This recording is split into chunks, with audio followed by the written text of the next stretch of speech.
Pasabog ni mga kababayan, tinapos na ni Kitty Duterte itong hiwaga sa likod ni alias Alpotera.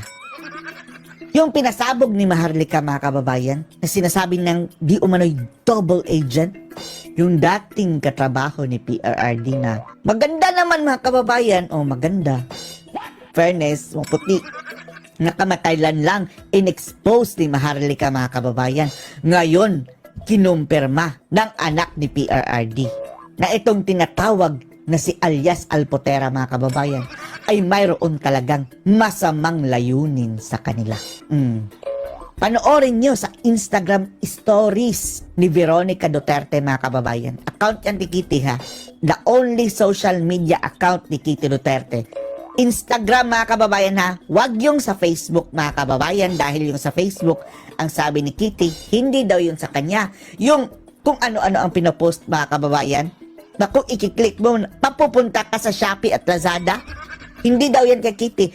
Ang natatanging account ni Kitty mga kababayan ay yung Veronica Duterte doon sa Instagram. I-click nyo ang kanyang profile picture mga kababayan, and then makikita nyo ito, isa sa kanyang mga Instagram stories mga kababayan. Mawawala ito within 24 hours. At ang sabi nga dito mga kababayan, tungkol dito sa tinatawag ni Maharlika na si Alpotera, na dumating daw sa kanilang atensyon mga kababayan, etong pinaggagawa ng isang individual na dating katrabaho ni PRRD, dating kasama ni PRRD mga kababayan nung siya pa ang naging presidente, na gumagawa daw ng mga claims mga kababayan na mayroon pa daw silang mga tungkulin sa ating dating Pangulo. Parang pinapalabas daw mga kababayan na inatasan sila na gumawa ng ganitong mga bagay o ganun para kay PRRD.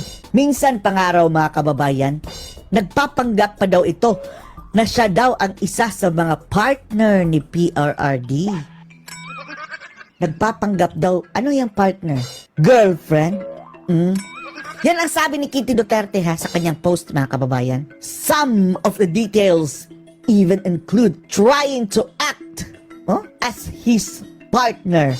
Trying to act para makagain lang daw ng access mga kababayan sa loob ng ICC Detention Center at makabisita sa kanya para makakuha ng impormasyon para magamit niya sa kanyang hindi magandang layunin mga kababayan. Si Kitty nagsabi nga ha, to be used for some unkind purpose. Para makakuha ng impormasyon daw mga kababayan. Nagpanggap na girlfriend para makapasok sa loob. Ang tanong ni Kitty sa taong ito, alam ba ng mga kaibigan mo yung mga pinapadala mong mga malalaswang mga mensahe kay PRRD?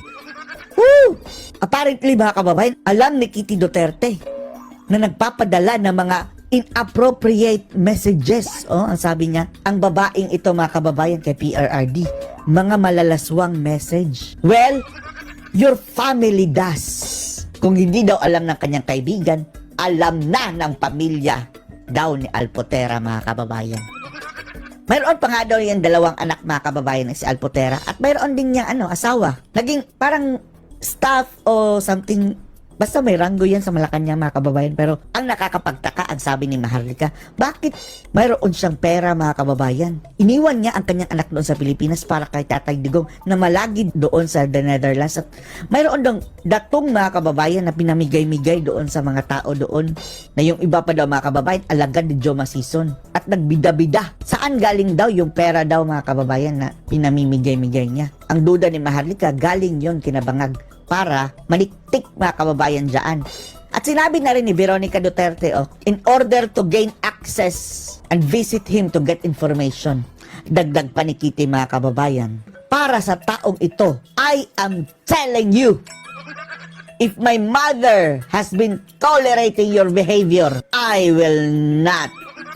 Si Kitty ang kanyang makakalaban mga kababayan. We have totally different temperaments. Tama ba pagka-pronounce? Baka madantan lang list tayo dito. And should you show that audacity you have, you come up to me. Ako ang harapin mo. Nag-aangas ka dyan, ibahin mo ako. Kung ang nanay ko tinotolerate ka, ibahin mo ako. Yan ang sabi ni Kitty mga kababayan. I am not blind to my father's ways.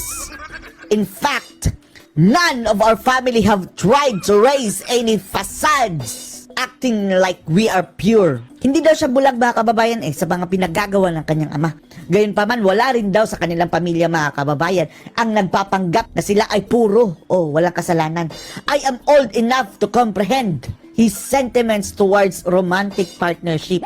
Naiintindihan ni mga kababayan ni Kitty yung pagiging chick boy ni PRRD. And because I know him, I know who is fooling who. At dahil daw alam ni Kitty mga kababayan ang kanyang tatay, alam niya kung sino ang niloloko nino. Kaya nanawagan po si Kitty Duterte mga kababayan sa mga vloggers at mga supporters. Hindi ninyo kasalanan ito. Kaya nagkagulo-gulo mga kababayan. Hindi sinisisi ni Kitty Duterte ang mga vloggers kung bakit nagkagulo-gulo. Sino ang sinisisi ni Kitty? And I understand that mukhang si Alpotera mga kababayan. Dahil daw sa mga kumakalat na mga fake news na pinapakalat ng grupong yan. Nasa sa inyo na daw yan mga kababayan kung maniniwala kayo kay Kitty o hindi. Pero higit daw sa lahat, mas kilala daw ni Kitty Duterte ang kanyang ama. Anak daw siya dugo at laman ni Digong mga kababayan. At siya ang may karapatan to make such claims about what he wants or says. Ang kanyang mga kapatid, mga taong malapit kay PRRD mga kababayan ay na-notify na daw about this certain individual already. Alam na daw nila ang katotohanan at naniniwala daw sila dito. So, Alpotera, mas mabuti pa siguro umuwi ka na. Huwag ka na dyan sa the Netherlands. Binulgar na ni Kitty Duterte mga kababayan So, sino pa ba naman tayo mga kababayan para hindi natin galangin itong anak ni PRRD? Dagdag pa ni hindi pa pala tapos mga kababayan ha. Dagdag pa ni Kitty, nandun daw siya sa The Hague mga kababayan ng 3 buwan. And yet, this person is nowhere to be found. Hindi nagpakita mga kababayan. Hidden from the cameras and hidden from the sight. So, hindi sila nagpang-abot mga kababayan doon sa The Netherlands. Natakot ni Kitty. What happened to your guts? Sabi ni Kitty. Na the moment daw na umalis na si Kitty sa The Netherlands mga kababayan at ang kanyang ina na lang ang naiwan, bigla daw tinubuan ng bayag mga kababayan ang Alpoterang ito.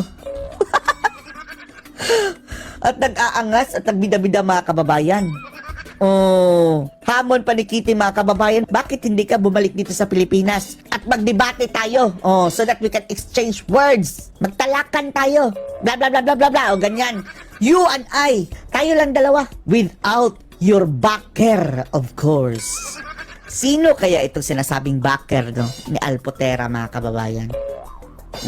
Kaya nanawagan si Kitty mga kababayan na we urge everyone to be discerning, critical, and skeptical. Take time to validate the claims that you have received from these persons. These persons, mga kababayan ha. So marami sila mga kababayan pala. Circle yan sila mga kababayan. Ang leader nila ay si Alpotera.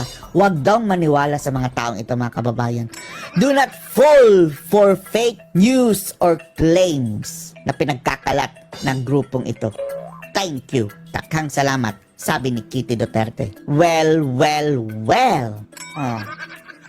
Linaw na. Base dito sa statement ni Kitty mga kababayan na parang pakawala nga talaga ng kabila itong tinatawag na Alpotera. Mga kababayan, tinapos na ni Kitty Duterte itong hiwaga sa likod ni alias Alpotera. Yung pinasabog ni Maharlika mga kababayan na sinasabi ng di umano'y double agent, yung dating katrabaho ni PRRD na maganda naman mga kababayan, maganda, fairness, puti, nakamataylan lang, in-expose ni Maharlika mga kababayan. Ngayon, kinumpirma ng anak ni PRRD na itong tinatawag na si alias Alpotera mga kababayan ay mayroon talagang masamang layunin sa kanila. Panoorin nyo sa Instagram stories ni Veronica Duterte mga kababayan. Account yan ni Kitty ha. The only social media account ni Kitty Duterte. Instagram mga kababayan.